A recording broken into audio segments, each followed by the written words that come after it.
Hello and welcome to Chapter 2, Verse 51 of the Yoga Sutras. My name is Sylvia Mordini. I'm the founder of Life Inspired and Alchemy of Yoga. It's a delight to be with you today, and I'm excited to take a look at this particular sutra. So, this is part of a package of 5 sutras related to pranayama, our life force energy. And whereas we've learned the importance of pranayama and the component parts of pranayama and how we can modulate the pranayama. Now, this one says that beyond the inhalation, the exhalation, and the retention or suspension, there's something more. There's something beyond that. And so just feel into that. Like, this whole time we've learned, okay, this is this, and you can do this and this and this with the breath work and with the prana, the life force energy you have. But now, what does it mean that there's something beyond these 3 parts of the breath? Well, the way that I can explain it is I remember watching my teacher, Shiva, and when she would practice asana, it looked like this beautiful fluid dance. Like there was no longer this orchestration of inhale, lift your arms, exhale, hands together, inhale, arms apart, exhale, hands together. It wasn't like that. It was like so fluid that no longer did it appear to my human eyes that she was breathing and initiating the breath and then the movement, but the breath was breathing her. That she was a simple instrument of consciousness doing a dance through the life force energy of the prana and moving her. That the universe was like moving her in and out of the asanas, in and out of the asanas, in such a fluid way that there was no beginning, no end, no suspension. That it was just like this beautiful cosmic dance. And that's when I finally understood this particular sutra. It all made sense. Before, when I would watch somebody practice, I could see the effort, like the inhale initiates the movement, the exhale initiates the movement in the asana. Or if they're sitting, breathing, I'm watching. But this was effortless. It was completely effortless.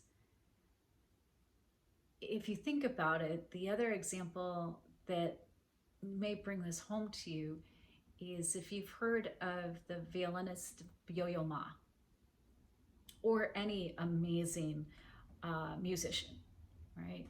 And I played the piano competitively for 13 years. And I also played the clarinet, a wind instrument that way it makes sound is through the air, through my prana, my life force moving through me. And therein lies this example. So a flute, a trombone, a trumpet, a clarinet, it needs the movement of prana through you to make it sound, to be part of the symphony. Like I was in symphonic orchestra. And then hopefully we're creating harmonious music together. So we were just being used to create the sound. And what was that was using us and moving the pranic life force through us? Is it us only? Or is there this Ishvara? Is there this greater power that's bigger than us that is helping move us through this cosmic dance? And so is Yo-Yo Ma playing the violin to create the music? Or is the energy, the life force energy, just moving through him and he's the instrument? Is he the instrument? And that is in his hand is just an extension of him as the instrument. And that life force energy, Kai or consciousness, great spirit, is literally playing Yo-Yo Ma because he's the instrument. And I have found in my life these flow states, watching some athletes like Michael Jordan. When I lived in Chicago, he would suspend in the air. He would just stay there. Like it was magic. It was literally magic you could see with your own eyes.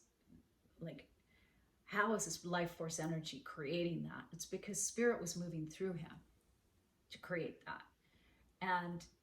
And he was just in such a movement where it didn't look like he was mechanically trying to think of like moves. He was being moved around the court over and over. And I've seen that with some world-class musicians. I have felt that at times, both in making music, making art, and in my own asana practice. Whereas I admired Shiva, later on, I found myself, after working the mechanics of the poses and the breath and uniting them, that then I just would allow myself to be moved and breathed. And the intuition and the life force energy, I wasn't creating the dance of the poses. They were just coming through me. The best way I can explain it is that, because why don't we just go to this sutra, right? Forget all the other stuff. When I started to play piano, they don't just give you a piece of Mozart or Beethoven and go, there you go for it. Instead, you work with a teacher and they give you chords. And before that, they give you notes. You just practice the notes, the scales. Yeah. And you practice and practice and practice the scales to learn the notes of the music. And then they teach you how to put certain notes together to make harmonious chords. And that's just glorious. It's like such a big up-leveling at that point. Then they give you a piece of music that has the chords and two hands playing chords and moving, and creating this beautiful symphony that the piano allows. So I wasn't able to just play a piece of music. I had to practice the notes, learn the notes, then practice the chords, then learn how to practice simple music, and then advance until I could play Beethoven or Mozart or a piece of beautiful jazz. And if I practiced enough, I got to flow state and this sutra. But I didn't get there by practicing it 3 times and saying, all right, I got it. No, it was clunky. I was thinking, mind, this goes here. These hands do this. This feels here. How long am I here? Like this. Just like breath retention. Inhale, exhale, retain. How long? All of the numerics that are going into it. But if I practiced over and over and over, I would get so comfortable, so in the zone, that then I would be able to close my eyes and just play from this intuitive part where I didn't have to think about the timings, 1-2-1 breath ratio. I wasn't doing that. It just felt natural. And that's where the music was moving through me. In relationship, we can find this as well. Some translations: the 4th type of pranayama transcends the external and internal pranayamas and appears effortless and non-deliberate. An entirely different state of breathing appears than the state of yoga. Then the breath transcends the level of consciousness. Next translation: the 4th pranayama is that continuous prana which surpasses, is beyond or behind those others that operate to the exterior and interior realms of fields. The 4th type of breath control transcends. external or internal domains. The fourth type of pranayama is a balanced rhythmical pattern that steadies the mind and emotions, causing the breath to become motionless. Because when I would watch Shiva, I couldn't see her breathing. And it's also an example that Eric Schiffman gives in Moving into Stillness of a perfectly spinning top. When a top is in perfect balance, it looks like it's not moving. It looks completely still. If it's not in balance, then you can see it moving. But that's what this looks like. It's like almost motionless. The movement of breath transcending the external and internal sphere is the fourth. So think about those times in your life where you've experienced this. And if you haven't, do you want to experience this? And if you do, then practice. Practice, practice, practice.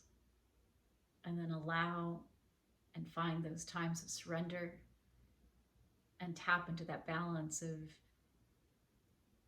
the masculine, the feminine, the right, the left, the doing and the non-doing, the form and the formlessness. For that's the sutra as well. So with that, I'm so grateful for this time together.